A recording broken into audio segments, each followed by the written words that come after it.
Hi అండి. ఈరోజు recipe వచ్చేసి కాకరకాయ వెల్లిపాయ కారం అండి. 1 కేజీ కాకరకాయలు కట్ చేసుకున్నానండి. చిన్న చిన్న పీసెస్గా కట్ చేసుకున్నాను.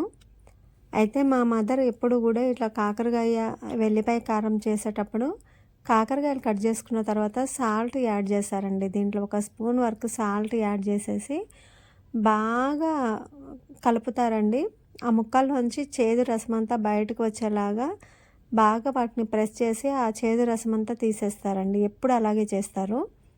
అయితే మనం డీప్ ఫ్రై చేసుకుంటున్నాం కాబట్టి ఈరోజు నేను దీంట్లో తాలింపు గింజలు అట్లాంటివి ఏమీ యాడ్ చేయట్లేదండి. ఒక కడాయి పెట్టేశాను. ఫ్రైకి సరిపడా ఆయిల్ వేసేసి జీలకర్ర అలాగే పసుపు యాడ్ చేశానండి. ఇక దీంట్లోంచి దాదాపు ఒక చిన్న గ్లాసు వరకు చేదు కాకరకాయ రసం వెళ్ళిందండి.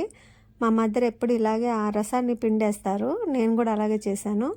ఇక డైరెక్ట్గా కాకరకాయలు తాలింపులో వేసేసానండి. దీంట్లో ఉల్లిగడ్డ కానీ పచ్చిమిర్చి అట్లాంటివి ఏమి కూడా యాడ్ చేయట్లేదు. మనం ఫ్రై అంటే డీప్గా ఫ్రై చేసుకోవాలి.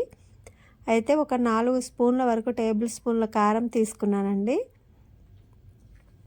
వెల్లిపాయ వచ్చేసి ఒక కాయ తీసుకున్నాను, పొట్టు ఒలుసుకున్నాను. దీంట్లో మెయిన్గా మనం వేసుకోవాల్సిందే వెల్లిపాయ కారం కాబట్టి ఈ వెల్లిపాయలు ఎక్కువ తీసుకున్నానండి.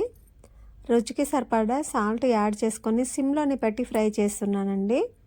దాదాపు ఆల్మోస్ట్ కర్రీ అయిపోయిందండి. లాస్ట్కి ఇక మనం 2 మినిట్స్ ఉందనంగా మనం రోట్లో వేసి దంచుకున్నటువంటి వెల్లిపాయ కారం అప్లై చేయడం అంతేనండి. ఇంకా దీంట్లో ఏమి ఇంగ్రీడియంట్స్ యాడ్ చేయాల్సిన అవసరం లేదండి. ఫ్రై అంటే ఫ్రై లాగా సిమ్లో పెట్టుకొని కుక్ చేసుకోవాలి. మా మదర్ ఎప్పుడు ఇలాగే చేస్తారు. మీరు కూడా ఒకసారి ఇలా ట్రై చేసి చూడండి. Thanks for watching.